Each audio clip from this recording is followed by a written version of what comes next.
Alright, welcome back everyone.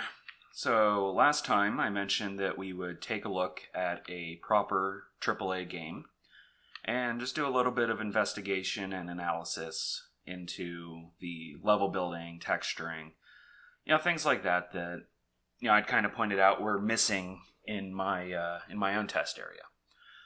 So this is Dragon's Dogma. It is a Steam re-release of a Xbox 360 and PlayStation 3 game from, I think, around 2008.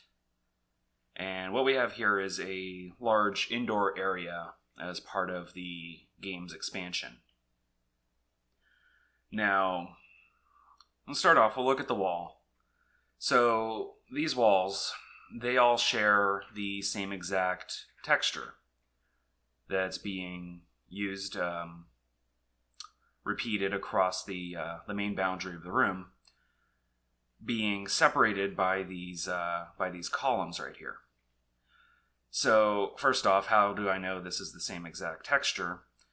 If you look at the typically if you look at the details, right? So we have like this little moss set of little pieces on the wall. We could find very similar outcroppings of that same pattern, right? So take, for example, this piece right here, along with these little two spots above it. If we look right here, we can see we have same exact thing with these two little spots above it. And you can find very similar, there's the exact same pattern and UV position as that one over there. Though actually, I think that's the exact same UV position between these two.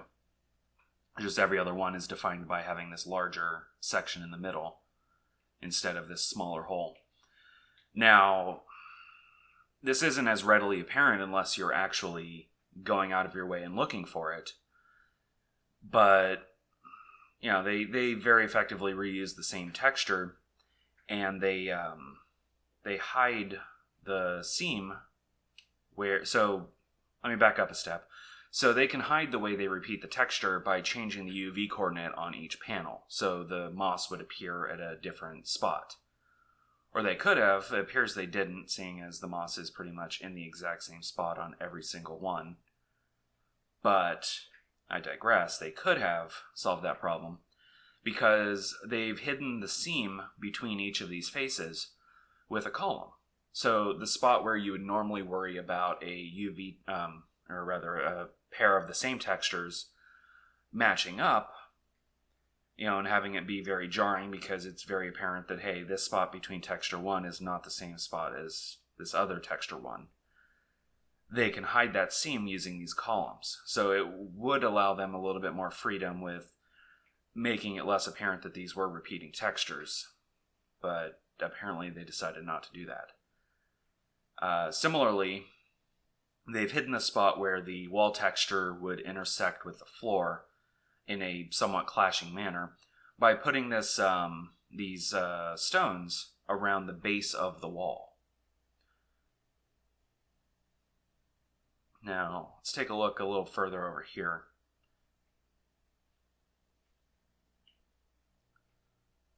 Alright, so here's a better example of where they did actually change the UV textures or coordinates between texture to texture. Right, so you have the moss outcropping up here. That same moss is over here now. They wouldn't normally be able to do that due to the way the edge of the textures would line up when they repeat, but because of the columns, they were able to use that type of technique. Now, similarly, these columns are all exactly the same model and texture, I'm sure, right? So here's this little piece that's broken off, and that same little piece is broken off. Is that the same piece there as it is here? Not quite.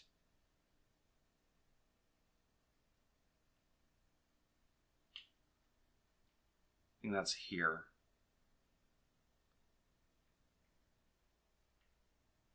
Yeah.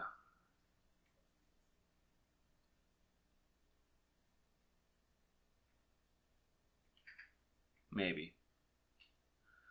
But you can disguise that quite easily by simply having a different rotation on your column, right? So there's it's not just an issue of texturing. There's pieces of the model that are missing that can be used to identify repeated reuse of the same model. Right, so this one doesn't have any broken spots on the bottom. I bet, seeing as every other texture was used, this one probably also has a... this guy also doesn't have a broken piece on the bottom. Interesting. So maybe that one is a special column. They just decided to use this different model, or maybe they flipped it upside down. It'd be hard to tell if you're not actually just looking out for it specifically. But yeah, it looks like they just used a different model for that one particular column that's a little more busted up. Or I just can't find the piece that's broken on the other ones. Which is always a very real possibility. Now, they've taken this, this rock here and just kind of shoved the model of the rock into the wall. And if these NPCs would stop standing in the way, we'd see that, it just kind of jammed in here. There's no real cohesion or reason for it being there other than that they wanted a little bit more detail. And once again, if you're not explicitly looking at every little piece, you're not really going to think too much of it. You'll just run by and not really look at it. But if you look closely, that's a little sloppy. But details like that do bring life to our environment, right? So in the test level, I was kind of showing off in the last part, it's very much a grid-based square system. There's no curves in the environment. There's no details like this. Like, for instance, they have this corner here, but it's not just a corner, right? There's pieces where the model is actually...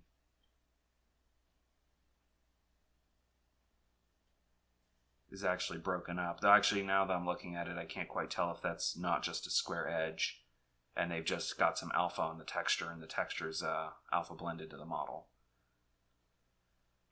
But I'm going to go ahead and assume from a 2008 game that it is actually a divot in the model itself that the texture is going into.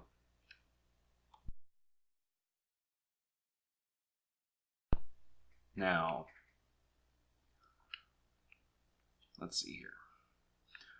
So there's clearly some stuff here where on the texture it's, or on the model rather, it's broken apart.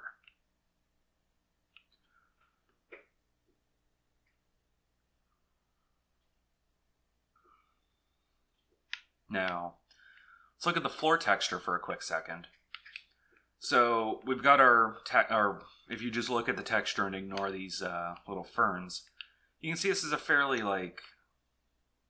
moderate quality ground texture with some flat ground, some green parts that are supposed to represent grass, but we emphasize that grass by actually putting details on top of it in the way of these fern-like plants. God, these NPCs, get out of the way. These guys are killing me. Look at this grass then. These guys won't leave me alone. So, yeah, if you look at the ferns here, it's not something you really pay attention to walking through or anything, but it is, it adds life to the environment, right? It's something that's moving. It's not still. Same with this light and the way it's flickering. You don't actually need this light source to see the level. But the flickering of the light, the movement of the ferns in this artificial wind, things of that nature, it makes our world alive. It's not really still anymore and lifeless and bland. Similarly, they put some flat texture models across the edge here to represent some kind of hanging ivy kind of a plant coming down. They could have just left the texture completely, repeating across the room, and nobody would have really thought much about it. But it adds, for lack of a better term, it adds life to the environment. It makes it more interesting and just generally cooler. Now, one thing I did find kind of funny is we got this light source coming from nowhere, right? This This is supposed to be moonlight, presumably coming in, except that the ceiling is completely closed off, and there's no real hint of, even if we didn't have the light rays coming vertically down, like the ceiling is completely closed in. That was a bit of an oversight, but seeing as you can't see it unless you actually aim up with a bow and arrow, like most people would never actually see that. Now there is kind of one more point I want to bring up in this room, and it's less to do with any kind of technical aspect of level design, and more just to do with a level design in general, is building your rooms to have a purpose. And I don't mean a purpose in terms of you use it in the game to accomplish X, Y, or Z, but let's just look at the room for a second. So we have this multi-level cylindrical room. It's got some vertical layers to it where you can go upstairs. But if we look down here on the floor, we got this giant circle, right, with these couple of paths coming into it. And you can try and think like, okay, well it's overgrown with kind of moss and algae on the walls, which is a plant type that is kind of born of a more moist environment. We got these paths in here to this large circular area that appears to be more of a clear, like a softer sand or dirt type of a thing, whereas the outside has more of these larger rocks hanging out of it. These columns kind of indicate a, very much a aesthetically pleasing type of a man-made structure versus being a more practical structure. And we have these holes in the wall, right? So from these kind of clues, we can discern that, there was at one point water in here, and I would say that water was probably pouring out of these holes into a, kind of an elevated brick structure so that we would get a pool in the center here. Now, not a particularly deep pool. It's very shallow.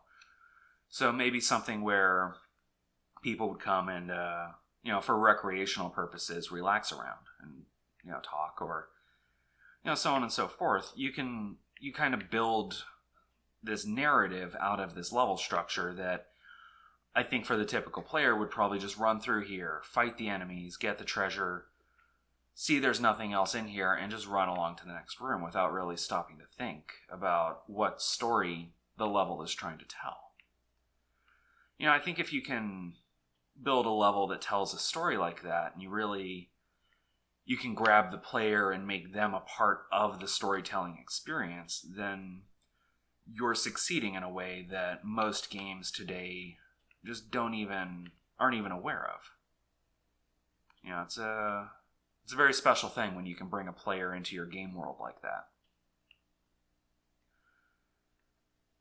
Now, let's take a look at this area. So, we go from this structured thing into this area here, and it becomes much more apparent that whoever built this structure built it into this rock wall, right? But at the same time, from a technical perspective, we can see that we've got this rock area and we've got this this building area, and we kind of just jam the model of the building into the rock, or vice versa. And to disguise the parts where that might become more, more obvious and more apparent that it just wasn't really, from a person building this architecture, it's not really like cohesively thought of. They hide it behind these wood planks here, so you can't really see the rock jutting into the wall. And the spots where the 3D models just intersect blandly and, don't really have anything as far as a building cohesion. You can see it more from the outside here, where the seam of the rock and the wall aren't really like cohesively set up. It's just kind of jammed in there. That's one thing to think of, but once again, you're not going to get people thinking too much about your levels unless you're really drawing attention to some things. And you could easily not draw attention to it in the same way they did by having all these other light sources around, which will naturally catch a human's eye, and having it be completely dark up here in the corner. And actually, had had they nixed the ambient lighting of the moon, which from this perspective is not even exposed once again. Like this thing is very brightly lit up with another light source, but where's that light source coming from? And the answer is nowhere. It's magic. But they could have darkened the shading and made this much darker to hide the seam between the building and the rock. Similarly, we have some cool details over here, right? We've got these statues pouring water out. They don't really put a practical purpose or anything. It's purely decoration. But it is a nice it's a nice touch. It's a nice thing to look at. Now let's see if there's anything in the next room.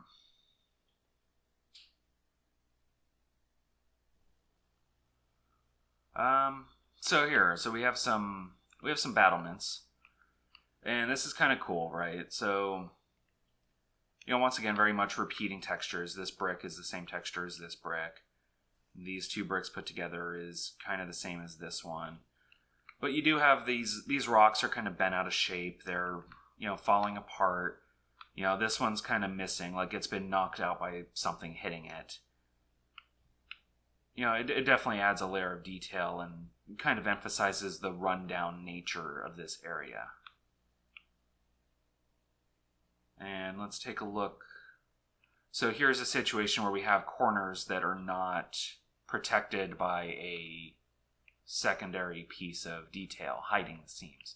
So the textures for these rocks wrap around, pretty seamlessly and pretty well done, right? So, we can see, if we're just looking at it as a detailed-oriented thing, we can see that the bricks are relatively long, but they're pretty thin. So we have this brick here is very thin. This brick here is very thin, but they do spread out quite long. Though we do have other bricks that are very thick and long, right, as we can see here.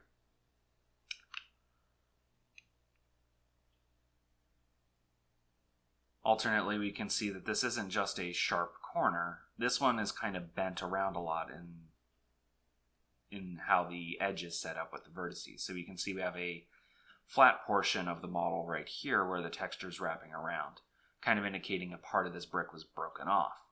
Similar, or maybe just not made in a uniform manner. This one has a bit more jutting out. Things of that nature. And we do once again have this this base rock that's hiding the part where the floor texture intersects with the wall texture. Which in addition to being a nice technical way to hide things, it just looks nice. More plant details. In this case, though, we do have a much more large, cavernous area to look at, which is pretty cool. Let's see if I can get up here and get a look down into this thing. So, it is very much just this giant water. We got this waterfall that's, kind of coming down from a spot we can't see. And the water leads out into this other waterfall. Once again, a detail that most people wouldn't come up here and actually look at. They would just run through, fight the enemies, and do whatever. But it is a nice attention to detail. Now, there is ultimately a balance between how much CPU and memory are you going to give to details that most players aren't going to look at, and how much do you want your world to actually be cohesively accurate. So we can use like I'm sure if you look at a full floor plan of this level, it doesn't actually connect appropriately, right? There's where in 3D space we went through this wall and turned to the right. This is almost coming from that cylindrical room that we started in, right? But there wasn't clearly the water was dried up. Now maybe the water in that room was dried up in a way that the water had been diverted and it's coming through this natural waterfall into this area instead of into that main room. Or maybe that's just a rationalization on my part, because without seeing the full 3D structure of the level, I can't really know that. But I would bet that going through that door and coming in here, it's just another part of the level. It's not something that actually lines up in a larger structure. Similarly, you can see parts where models are being reused because we have this thing that's very obviously a doorway, but it's closed up by this wall just because they didn't want to have an exit in this room. But I bet in other parts of the level, we find a very similar setup, but this is actually a door you can go through. And they just kind of double dipped and reused the assets, which there's nothing wrong with that at all. Like, that's a very good cost-saving approach, and, you know, quite frankly, it's not something most people would notice. You got to remember, the average player is probably going to be a, you know, mid to young teen, low teen, like preteen age. And they're not really going to think about it too much, right? They're just playing an action RPG and having fun, and that's the extent of their engagement in the game. But on the inverse, you do have older audiences who are probably going to notice and pay attention to that type of thing. Is there anything else I want to talk about here? So there we finally have the moonlight coming in from an actual realistic source, you know, which is nice. Though, boy, the textures on that wall was not meant to be looked at. But, you know, it's all well. So there is one other thing. So we have this vertical area here. We have two paths at alternate heights coming out of it. You know, there's probably a way. So we have our stairway going down over here, right? So we can come down here and we can go all the way through the level, drop down, and everything's all good. But what can we climb out of? We have all these open areas here, right? Can we go around? Like, alternate paths in your level design, for the people that want to explore your areas and they want to have fun and they want to look around more, you know, can they get into secret areas through openings like this? Or is this just a continued natural progression of the level itself? Right? If I come out here onto this balcony, is there going to be some secret item? There is, actually. I didn't even know that was here. You know, there's plenty of opportunities to reward players for, you know, exploring your environment and wanting to look around. You know, you could even go to an extent that a game like Dark Souls does, where there's actual, like, multiple bosses you can go and engage just depending on where you go from the starting area. You know, you really give a player a sense of freedom like that and the ability to explore and have fun. Yeah, I think that adds a lot more engagement to your game. Oh. And away I go. I got a little too eager with my jumping. So, on that note, I think that's a nice first foray into level design and analysis, so I will leave that off there. Thank you for watching, and I will see you guys next time.